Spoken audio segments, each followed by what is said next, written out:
தம்பி சிங்கமும் அண்ணன் சிங்கமும் பிரிஞ்சிருந்தாங்க. இந்த விஷயத்தை புரிஞ்சுக்கிட்ட அந்த தந்திரமான நரி இப்போ அந்த சிங்கங்களுக்கு நடுவே இருக்கிற சின்ன பிரச்சனையை நம்ம பெருசு பண்ணி அதில் ஒரு சிங்கத்தை இந்த காட்டை விட்டு வெளியே அனுப்பிச்சிடணும் அப்படின்னு பிளான் பண்ணுது அந்த நரி. அப்போது அந்த நரி அந்த அன்னை சிங்கத்துக்கிட்ட போய், உங்கள் தம்பி எப்படி பேசினார் தெரியுமா? ஏதோ அவர் தான் ரொம்ப பலசாலியாம். இந்த காட்டில் இருக்கிறவங்க எல்லாம் அவரை பார்த்து தான் பயப்படுறாங்களாம். இந்த காட்டுக்கு ராஜாவாக இருக்கிற தகுதி அவருக்கு மட்டும்தான் இருக்கான்.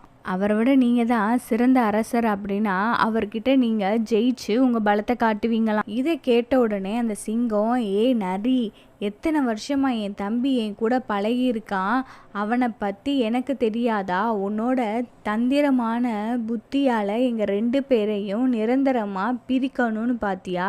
நீ சொன்ன வார்த்தைகளை வச்சு நான்